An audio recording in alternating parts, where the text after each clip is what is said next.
Welcome back to the channel, where we dive deep into the most chilling true crime cases that left lasting marks on history.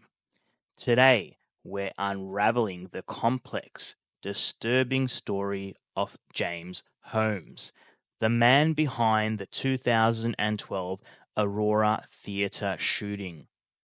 This isn't just a tale of a tragic night, but a deep dive into the mind of a man whose descent into darkness shocked the world. Stay with me as we uncover layer after layer of this haunting case. James Egan Holmes was born on December the 13th, 1987, in San Diego, California. On the surface, his upbringing was what many would consider stable. His father, Robert Holmes, was a mathematician and statistician with a PhD, and his mother, Arlene Holmes, worked as a nurse. They provided a secure, intellectually enriched home environment. James was the eldest child and was initially described as a happy, quiet boy. Family, friends, and teachers remembered him as bright but increasingly socially withdrawn as he got older. He was a child of patterns, rituals, and intense internal focus. He struggled to make eye contact and often seemed detached from the world around him. These were early signs, perhaps, of something much deeper brewing beneath the surface. His teenage years mirrored much of his childhood. While excelling academically, James became even more isolated. He was brilliant in subjects like science and math, but seemed to drift through social life as an outsider. Friends described him as nice but distant. He spent long hours playing video games like World of Warcraft and Call of Duty, sometimes losing entire weekends to the virtual world.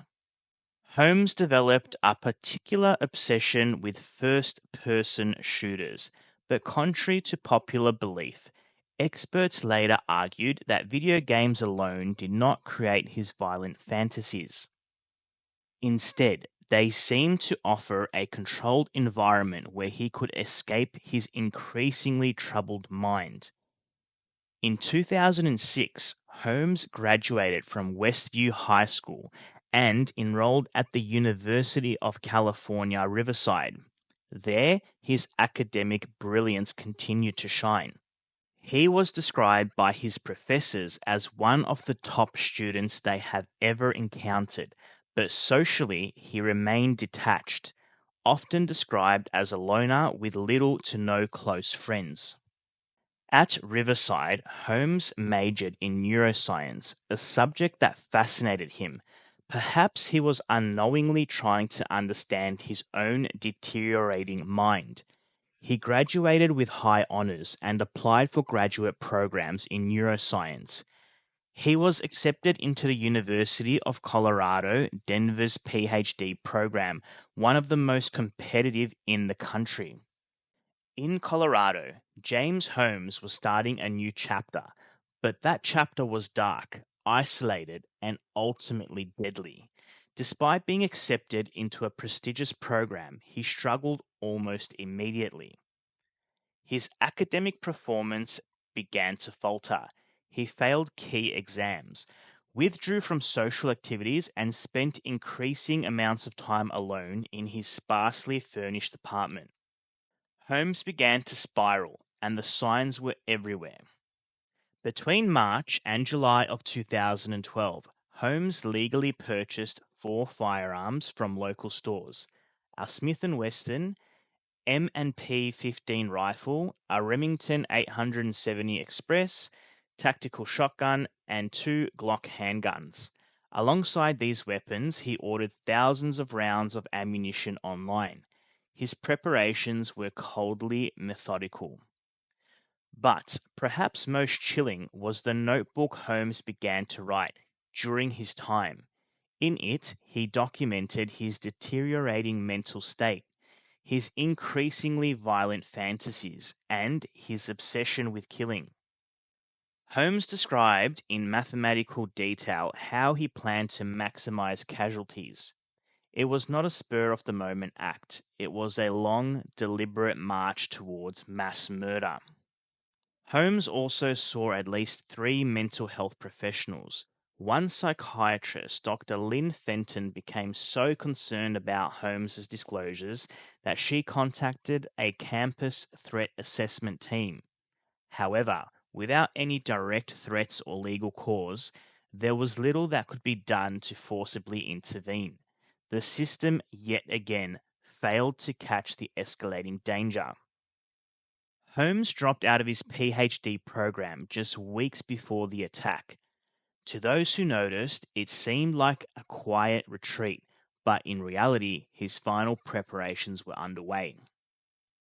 On July the 19th, 2012, James Holmes dyed his hair bright orange, reportedly referring to himself as the Joker. That night, he packed his car with weapons and drove to the Century 16 movie theater in Aurora, Colorado. At around 12:30 a.m., during the midnight premiere of The Dark Knight Rises, Holmes entered Theater 9 through a propped open emergency exit. He was wearing body armor, a gas mask, and tactical gloves. He threw two canisters of tear gas into the crowded theater and immediately opened fire. The chaos that ensued was unlike anything first responders had ever encountered. Witnesses later described the scene as a war zone.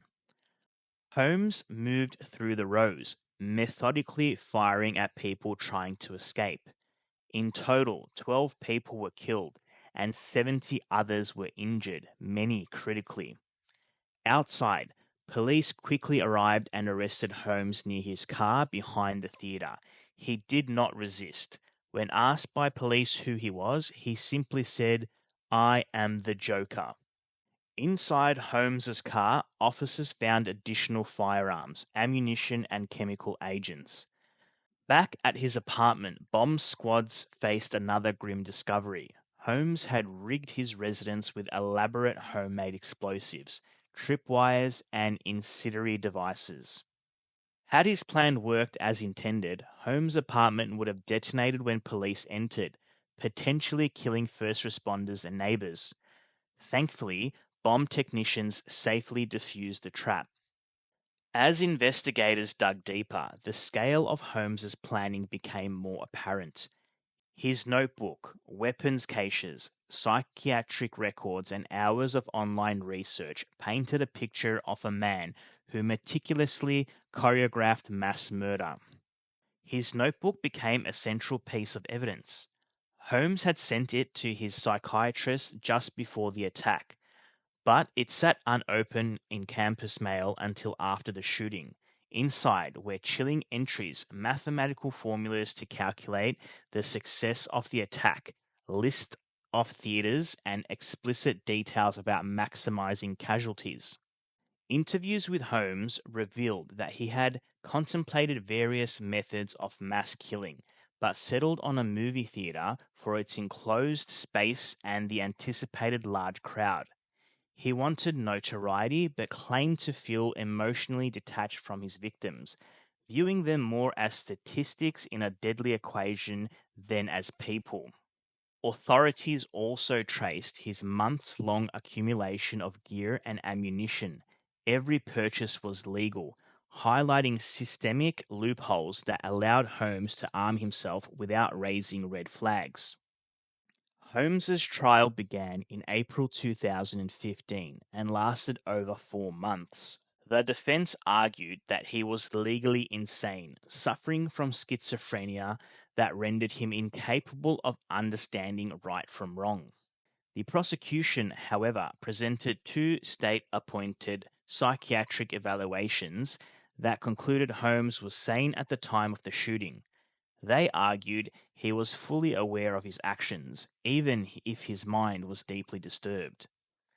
The courtroom heard harrowing testimonies from survivors, police officers, and families of the victims.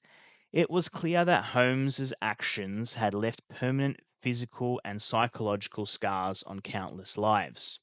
Despite the magnitude of the crime, the jury could not unanimously agree on imposing the death penalty. Holmes was instead sentenced to 12 consecutive life terms without the possibility of parole, plus over 3,300 years for the attempted murders and explosives charges.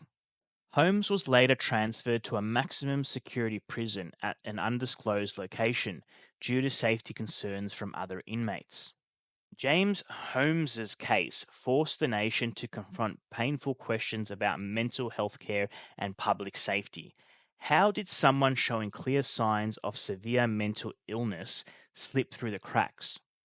Holmes's psychiatric treatment was limited by legal boundaries, privacy laws, and the absence of concrete threats that would have justified involuntary intervention. His psychiatrist did alert the university, but without more immediate cause, the system's hands were tied. The Aurora shooting has since become a case study in missed intervention opportunities. Experts continue to debate whether Holmes could have been stopped, whether red flag laws would have prevented his access to firearms, and how mental health systems can better respond to emerging threats. The tragedy highlights the complex intersection of mental illness, personal responsibility, and gun accessibility. In the years following the shooting, survivors and families of victims have become powerful voices in the fight for gun control and mental health reform. The Aurora community continues to honor the victims through annual vigils, scholarships, and permanent memorials. But the emotional toll remains heavy. Many survivors have struggled with PTSD, survivor's guilt, and ongoing physical injuries. The theatre, after a period of closure, reopened with significant renovations. For some, it was a necessary step toward healing. For others, it remains a place forever tied to the horror. James Holmes's story is not one that offers simple answers. It's a cautionary tale about how the systems designed to protect us can fail, how untreated mental illness can spiral into catastrophe, and how the scars left behind stretch far beyond the immediate tragedy. His name will forever be linked to one of the darkest nights in modern American history. But what we remember most must be the lives of the innocent victims and the resilience of the survivors and their families. Thank you for watching this in-depth exploration. If you found this case as thought-provoking as we did, please subscribe to the channel for more deep dives into true crime stories that challenge, disturb, and demand reflection. Stay safe, stay aware, and never stop asking questions. I'll see you in the next one.